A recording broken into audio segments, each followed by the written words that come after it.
পাটিসাপটার পুরটা ঘন হয়ে আসছে। এখন আমি আরেকটু চিনি দিয়ে দিব। আমার কাছে মনে হলো যে আরেকটু চিনি লাগবে। আমার পুরো 1 কাপ চিনিগুলাই লেগে গিয়েছে। তারপরে তাওয়ায় দিয়ে যে খিরসাটা আমি বানিয়েছি, এই খিরসাটা এই যে আমি এইভাবে কেটে এইখানে এইভাবে বসিয়ে দিব।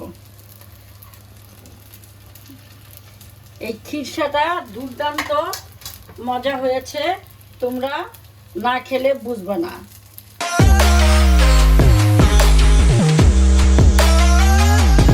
আসসালামু আলাইকুম ভিউয়ার্স, আজ আমি আরেকটি রেসিপি নিয়ে হাজির হলাম। তা হলো আজ আমি ঘরে একদম সহজভাবে ভাঙানো চালের গুঁড়া দিয়ে কিভাবে পাটিসাপটা পিঠা বানাতে হয় দেখিয়ে দিব তোমাদের। এই জন্য আমি ফ্রোজেন চালের গুঁড়া 2 কাপ নিয়ে নিলাম। এই 2 কাপ নিয়ে আমি একদম হাতে সয় এরকম না, মানে শুধু নর্মাল পানিটা যেরকম ঠান্ডা থাকে ওই ঠান্ডাটা ছাড়িয়ে নিয়েছি, ওরকম একটা গরম করে নিয়েছি। এখন আমি এই গরম পানিটা দিয়ে এই চালের গুঁড়াটা কমপক্ষে আধা ঘন্টা ভিজিয়ে রাখবো।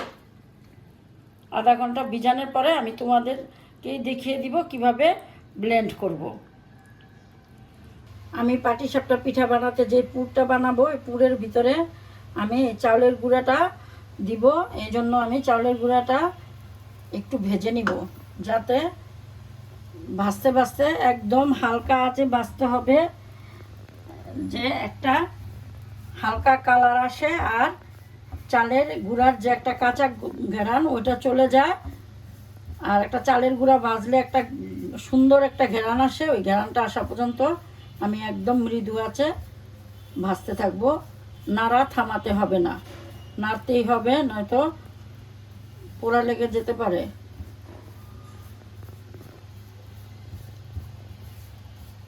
দেখবে এই নাড়তে নাড়তে দেখবে যে চালের গুঁড়িটা একদম ঝরঝরা হয়ে গিয়েছে, একটার সাথে একটা লেগে থাকবে না, এরকম হয়ে গিয়েছে। এই তোমরা বুঝতে পারতেছো কিনা দেখো, আমার চালের গুঁড়াটা প্রায় হয়ে আসতেছে।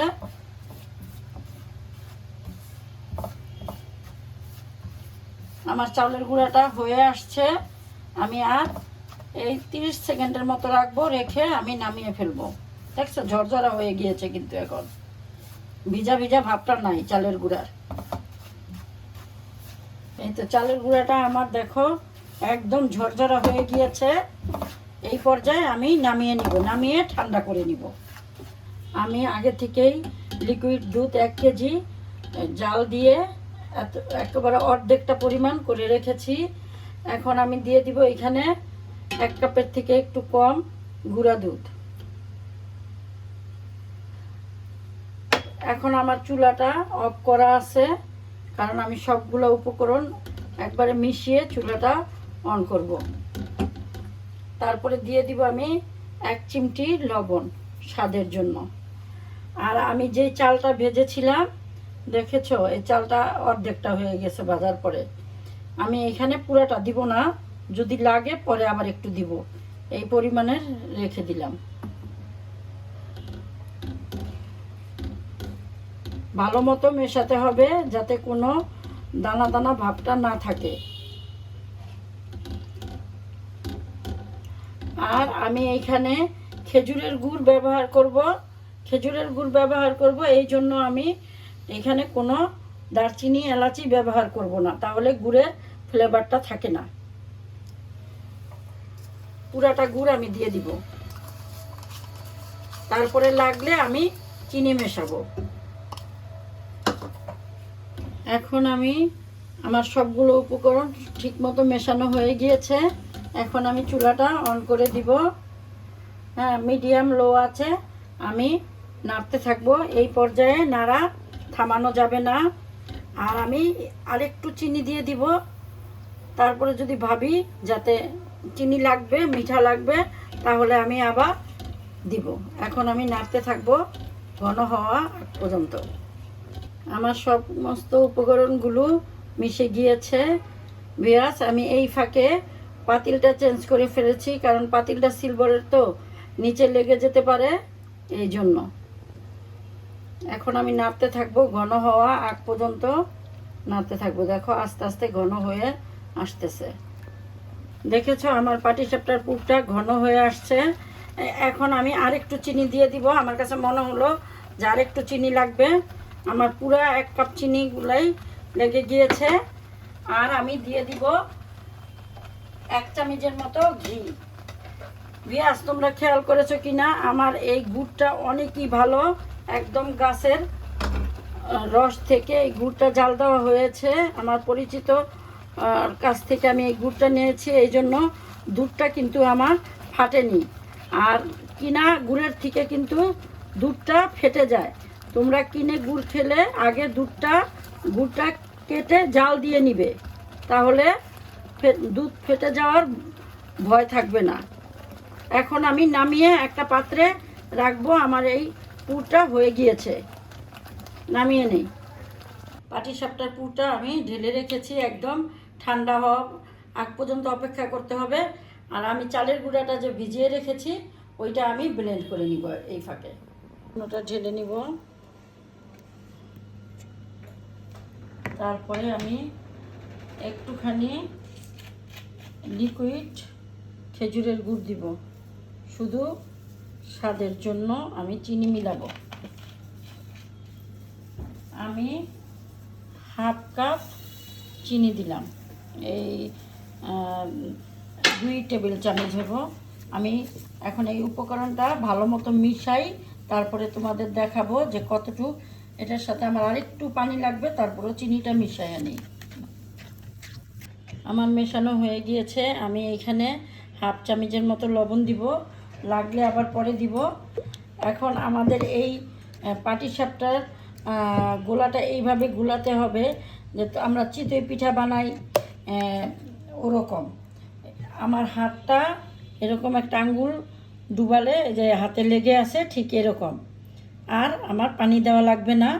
পানিটা এটার কোনো আন্দাজ নাই, তোমরা পানিটা এইভাবে দেখে নিবে, হালকা মতো গুলিয়ে দেখে নিবে যে আঙ্গুল ডুবালে আঙ্গুলে বা চামিচ ডুবালে চামিচে, এই যে দেখো এরকম ঘনত্বটা, এই যে এরকম হবে।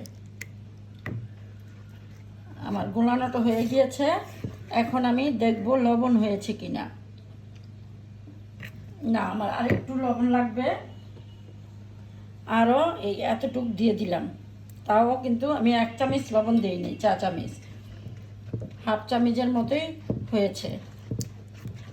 এখন আমি এই গোলাটা রেস্টে রেখে দিব 10 মিনিটের মতো। আমি তাওয়াটা চুলায় বসিয়ে দিয়েছি, তাওয়াটা আমার গরম হয়ে গিয়েছে। তোমরা এমন একটা তাওয়া বা কড়াই নিবে যেটা তৈলাক্ত লেগে না যায়। হ্যাঁ, আমি হালকা একটু তেল এইভাবে স্পোচলো দিয়ে এইভাবে দিয়েছি, কারণ ব্রাশ দিয়ে দিলে বেশি হয়ে যায়। এইভাবে দিয়ে তারপরে আমি ঠিক এই যে দেখো, আবারও দেখাই, গোলাটা আমার এরকম পাতলা, ঠিক এরকম পাতলা। এই যে দেখছো চামিচে গোলাটা লেগে আছে, ঠিক এরকমই ভাবে গোলাবে। আমি এইখানে এই ফাঁকে আমি এইখানে 1/2 চামচ সুজির গুঁড়া দিয়ে দিয়েছি, সুজি গুঁড়া করে দিয়ে দিয়েছি। তোমরা একটু সুজিটা দিয়ে দিবে। আমি ঠিক এই চামচের 1 চামচ করে নিব, নিয়ে হাত দিয়ে এরকম করে ঘুরাবো। তারপরে তাওয়ায় দিয়ে যে খিরসাটা আমি বানিয়েছি, এই খিরসাটা এই যে আমি এইভাবে কেটে এইখানে এইভাবে বসিয়ে দিব। এই খিরসাটা দুর্দান্ত মজা হয়েছে, তোমরা না খেলে বুঝবে না। দেখো নিজে নিজেই উঠে যাবে। এই 2 সাইডে এরকম চাপ দিয়ে নিবে।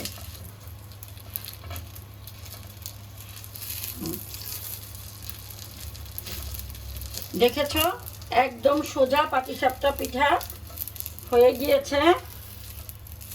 আমি তোমাদের আরেকটা বানিয়ে দেখিয়ে দিই। খিরসাটা একটু এরকম বেশি বেশি দিবে, তাহলে খেতে ভালো লাগবে। দেখো একদম সোজা। একটু বেশি ভাজা ভাজা হলে দেখতে ভালো লাগে, খেতেও ভালো লাগে।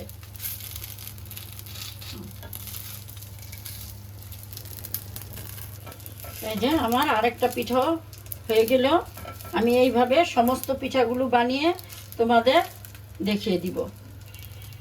বিয়াস, আমি খুব সহজে তোমাদের পাটিসাপটা পিঠা বানিয়ে দেখালাম।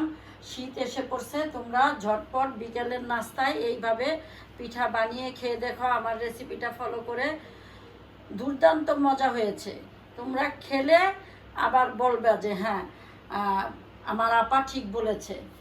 আর আমি উত্তরা 10 নম্বর সেক্টরে থাকি। আমার একটা পেজ আছে রান্নার, মাম্মিস কিচেন বাই ইরানি। এই পেজে আমি খাবার অর্ডার নিয়ে থাকি। তোমরা যদি কেউ চাও বিকেলে বা দুপুরের কোনো খাবার অর্ডার করতে বা পিঠার কোনো আইটেম অর্ডার করতে, তাহলে আমি কমেন্টসে আমার লিঙ্ক দিয়ে দিব, তোমরা অর্ডার করতে পারো। আর যদি আমার পিঠা খেয়ে তোমাদের ভালো লাগে, তাহলে আমাকে লাইকস, কমেন্টস এবং সাবস্ক্রাইব করে আমার পাশে থেকো। আল্লাহ হাফেজ।